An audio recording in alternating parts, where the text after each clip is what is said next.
Oh shit. The Japanese know how to, feed broke people. They eat a lot of rice and ramen. Isn't that the same shit you eat when you broke? When you ain't got shit, you got that cup ramen and some plain white rice. That'll make you through. That'll get you through.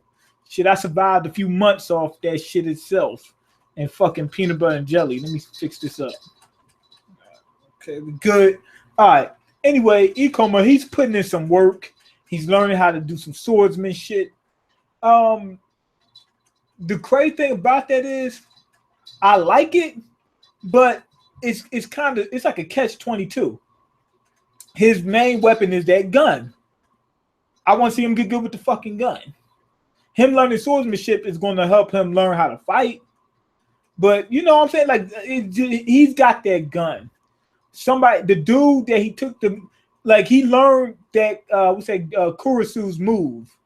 He's the swordsman, and then now he's got a special sword to fight these motherfuckers. So we got a swordsman, and don't get me wrong, if he happens to come across a sword and he doesn't have that gun, I want him to be able to fight.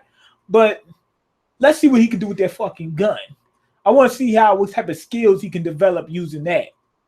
He's the only one that's got it. So that's what I want to see him using. And it's going to add more of a dimension to the story than him just, everybody being fucking swordsmen. Every fucking body and their mom, fucking swordsmen here, there.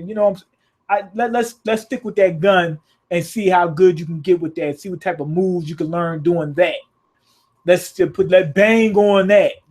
But anyway, they finally got some rest at this next station because it's actually people there. It's not a whole bunch of cabanas all fucking everything up all over the place. And they can get some rest and they can get some materials. They need more materials. They got to fix that train. I know they happy as hell because even though when you're on that train, more than likely you're relatively safe. It could be an attack at any time. It's like, okay, at least I'm in the train. Like if you're not in the train, you're scared as fuck. But if you're in the train, you're not scared, but you're on edge. So they finally got their mind right, money right, ready for war. So anyway, Ikuma, he's going to get some equipment, and this punk ass swordsman, he wants to fuck with him.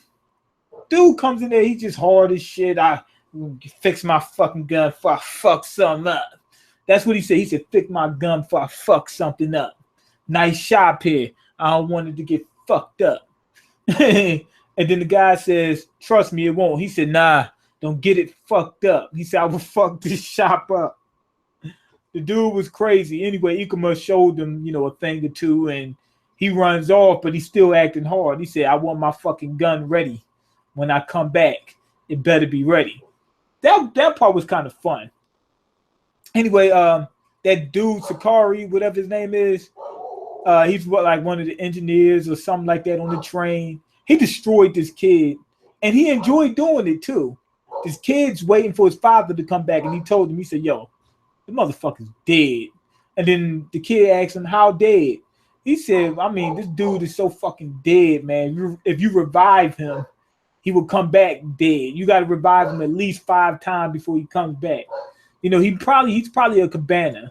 That's what I think. He's a Kabaneri. I think that's how you pronounce it, Kabaneri.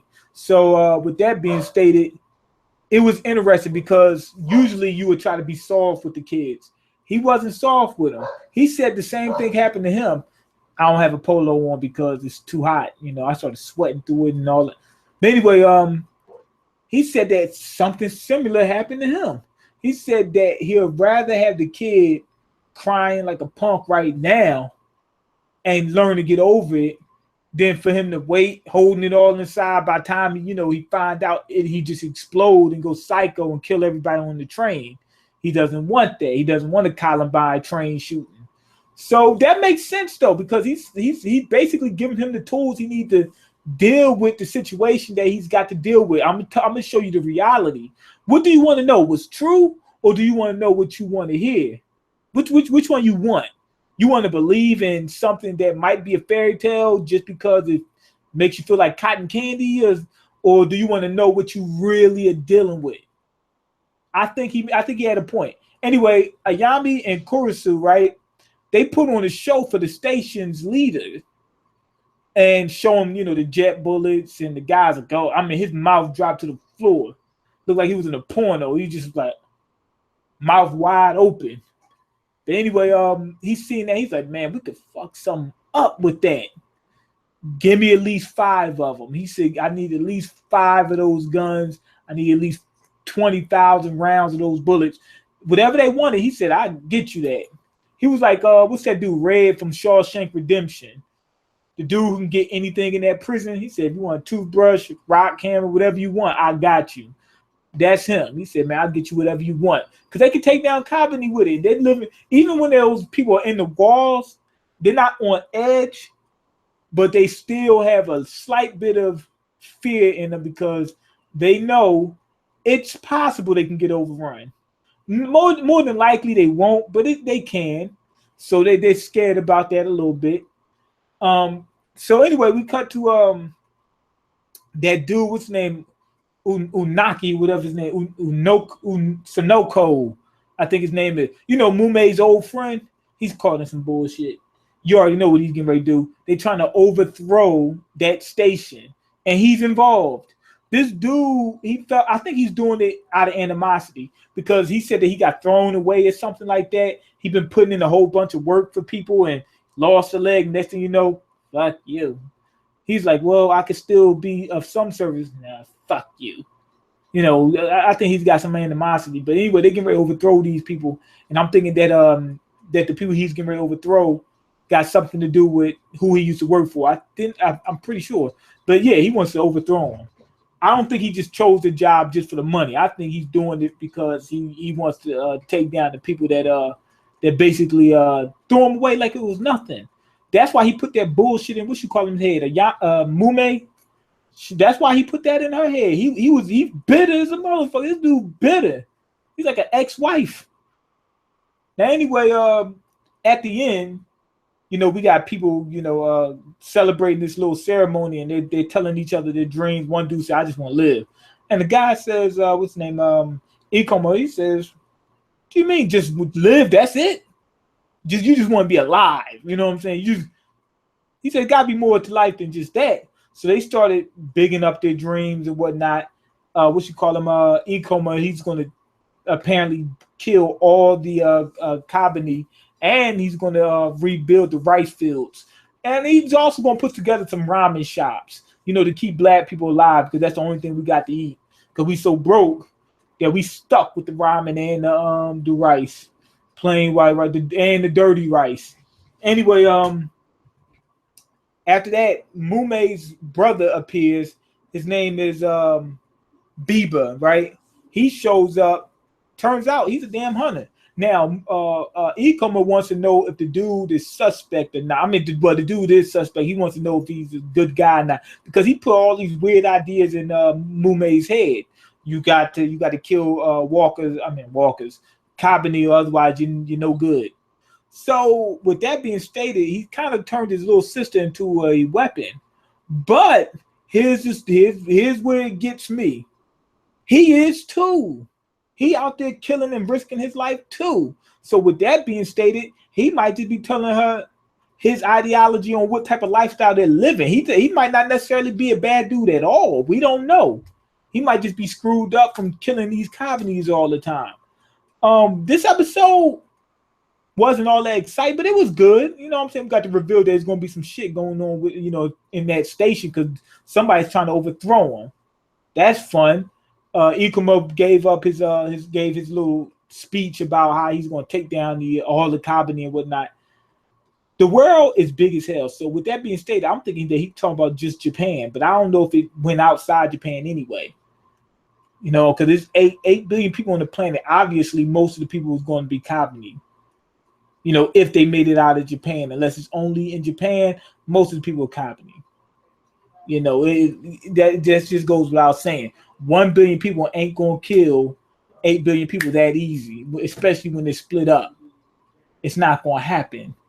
So that's unrealistic. But it depends on how he does it. He might be able to find a way to do it. But it's a far-fetched dream.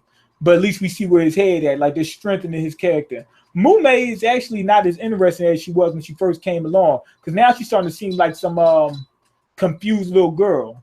Maybe they should develop on her a little bit more though. So, but she's still good at currently. I get this episode 3.5 because it wasn't overly exciting. They revealed just a few little tidbits of information.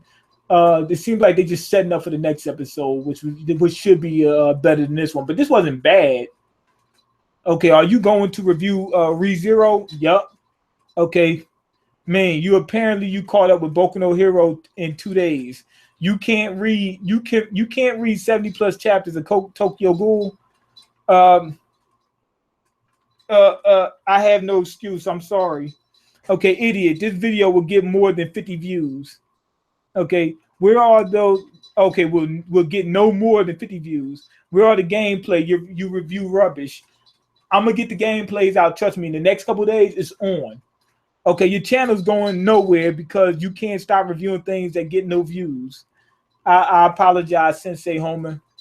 Okay, that makes no sense. Boku no Hero, 90 plus chapters, and Tokyo Ghoul Ray, 70 plus chapter, and it only took 2 days to catch up to Boku no Hero. I grinded. Okay, Mean, please sort this shit. Please sort this shit. We are tired of this. Nope. We are tired of this. Nobody but you is watching this. Why review it? I apologize. I'm sorry. I don't care anymore. You're just a fucking idiot. That's too stupid and stubborn too stubborn. Your channel is going to rot, and that's your fault. He's right. Okay, how long are your scripts, Main? How long are your scripts? They ain't too long. Okay, gameplays, anime, manga is dead. Wake up. Okay. Okay, what's up, bro? You really you ready? You really for summer? Are you ready for summer 16? Nope, not ready. But anyway, let's anyway, go ahead and leave your comments, like the video, and subscribe, because I can't eat. I'm broke, nigga. I'm broke. And you got the power to change that. Links to some good shit in the description box.